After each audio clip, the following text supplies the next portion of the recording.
Hi everybody, I'm Bree the Plant Lady, checking in with part 2 of my mid-March weekly garden tour. Now you can see everything is in full bloom here in Fuquay-Varina, North Carolina, and it's just really early. I think we're at least a month early compared to where we were a year ago, but it's absolutely lovely with one major exception. The pollen has started and my nose is stuffy. I can feel everything in the air is just dusty, and this is the time of year where I really struggle because the temperatures are great. I want to open the windows, but you absolutely cannot because your house will get totally filthy. So the great pollinating has definitely started mid-March, which hopefully means that it'll be well done and over a month from now. Fingers crossed. So let me turn this camera around and show you everything that's blooming in my back gardens here in my Zone 8 Fuquay-Varina garden. Well, I wanted to start here because I wanted to show you some of my other camellias that are blooming. This is Roma Resorta, and it is my all-time favorite. And then behind here is Stellar Sunrise, which is the solid red sport from April Dawn. And so this is actually one that is hardy into Zone 6. Of course, behind here are the Red Baron peaches, and in the middle is an apple that hasn't started to bloom. I'm excited for my fruit snack apples, which will be getting planted hopefully in the next couple of weeks. They are starting to break dormancy as well. And a really amazing sight to see is this hybrid magnolia that has burst into flower, and you can see really wonderful fragrant blooms. This is an evergreen species. Well, it's a hybrid species, but it is evergreen. And I got this at an IPPS meeting at an auction, and it's done really well. And across the way, I've got fried eggs. I think this is what that's called. This is from Dr. Kevin Paris from Spartanburg Community College. He's bred a lot of amazing magnolia varieties, and this is one of his here that's also in bloom. Because these magnolias are in flower, I'm anticipating that we will get frost because that is how the universe works. And we do have some cool temperatures in the forecast. Nothing that's really causing alarm, but cool enough that it could definitely damage these flowers. Now, looking at the ground plane of this bed, I'm really pleased to show you how big the Papaver somniferums have gotten. And here we have Nigella. Adjacent to that here is larkspur. This is a carrot. Again, this is all part of the cottage gardening from seed mix. And many of these are self-sown. This bed, has been basically engaged with this collection of plants for more than a decade.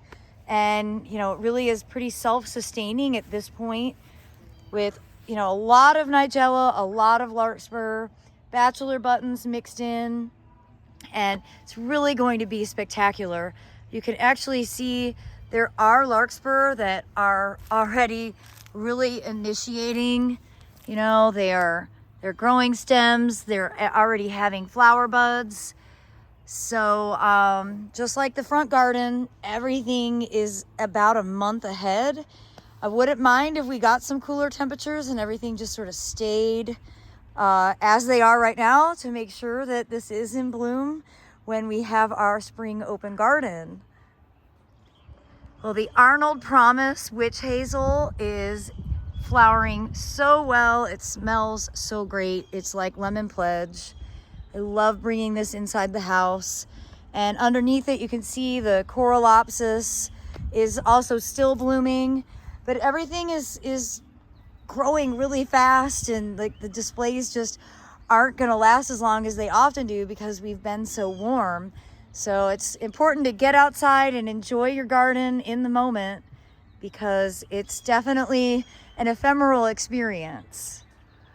Well, in yesterday's tour, I showed you my Cercis chinensis, the Chinese redbuds.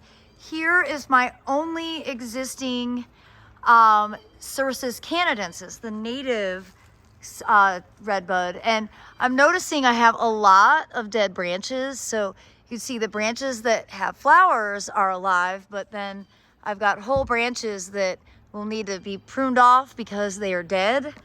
And hopefully that isn't the sign that I've got another Ambrosia beetle infestation, though I wouldn't be completely shocked by it. Actually, it looks like this entire branch here, and that is definitely Ambrosia beetle. So this entire branch needs to come off, and yeah, I'm quite positive Ambrosia beetles have gotten into this plant, so its days are numbered. It's very unfortunate. It's a sad reality of an invasive, non-native insect that's impacting our native species here. There are chemical controls for Ambrosia beetle, though I don't employ them here in my garden. I used to have to treat plants when I worked as a grower at a nursery, and I just kind of decided that in my home garden, I am not going to spray pesticides, period, and that means that I end up losing some plants. The Ambrosia beetles are a really significant problem, particularly for native redbuds and native dogwoods, but they also get into other plants. And I'm walking across here to show you that my pomegranates are recovering after having an Ambrosia beetle infestation 2 years ago, but all of the mature stalks died. So if you look down here, you can see the trunks that used to be, and they were much more tree-like. I had to cut all of those down. I treated these pomegranates, and then all of these small pieces are what have grown back up. So I'm pleased to see that they are leafing out, but the Ambrosia beetles aren't like a one and done kind of infestation, and something I do have to keep paying attention to. To be honest, my approach really realistically is that if it's a plant that's susceptible to them, I'm just probably not going to be able to grow it.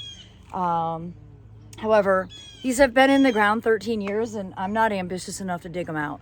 So that's why they got the cutback treatment.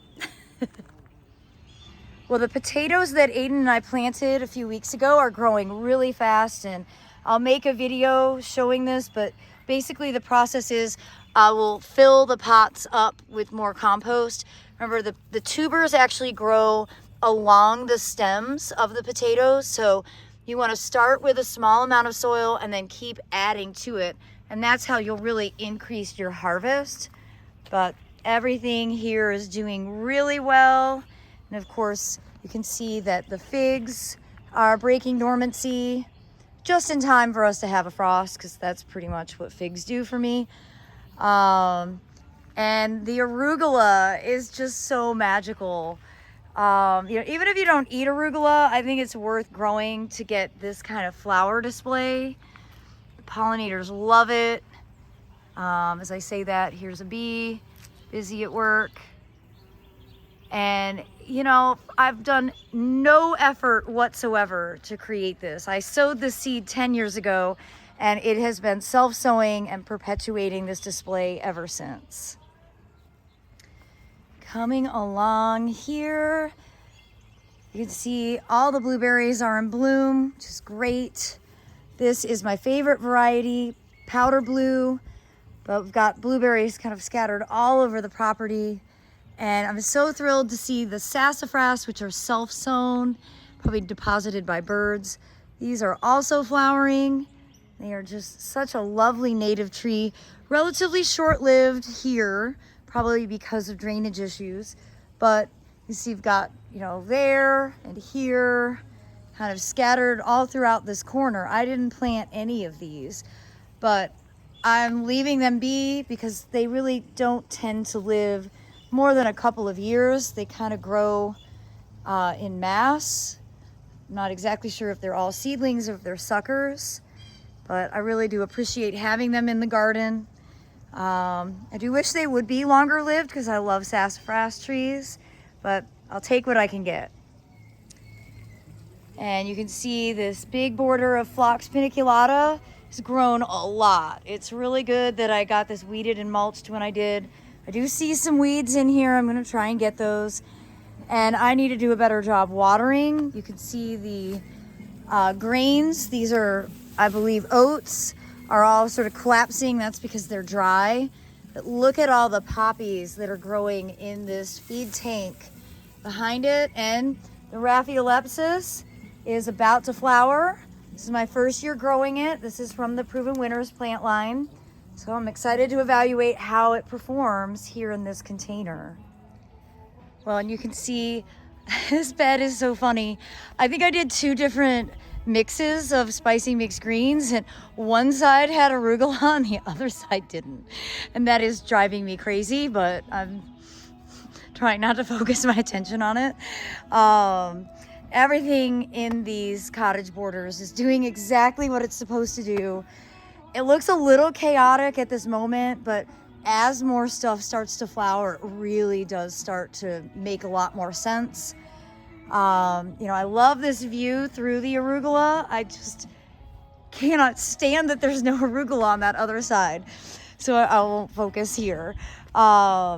This bed, I mean, it's brimming. It's to the brink of getting ready to start to flower. You can see that the mustards have really started to elongate.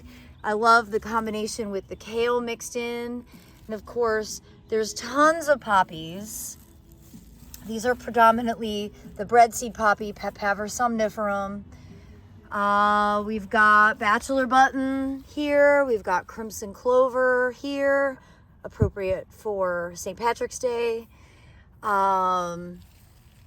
Again, you can see gladiolus are starting to pop up, and I'm so impressed with this feed tank and how well it's doing. And you can see these awesome fava beans that they really open up more later in the day, especially with sun.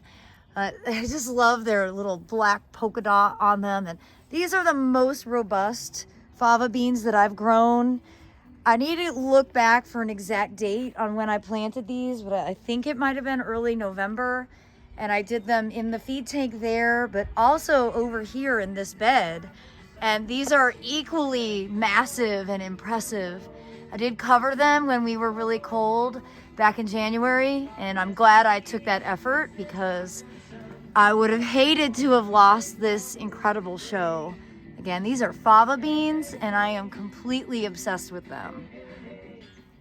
I wanted to give you a barley update. This barley was sown much, much earlier than I would normally do. We did this in early September, and it's already starting to put out its flowers. So as I suspected that it would be ahead of schedule compared to my normal plantings in December, it's exactly what's happening here. And I'm so glad that we plopped the new compost pile in the middle of it, because I think it really looks so great and kind of makes the compost pile look like it's been there longer than it has. Everything along here is growing well. You know, this is a relatively recent renovation, the last probably 6 weeks, and you can see the spicy mixed greens that I sowed here are doing really well. Again, that's mustard and kale and California poppies. So this should be right on schedule for flowering during open garden. And the nasturtiums that I sowed in the ground are doing really well. You can also see lettuce coming up, and beets and poppies and California poppies. A new round of fava beans are coming, and the hellebores just keep on putting out a gorgeous show. Of course, I really love these doubles. I just think they are so beautiful.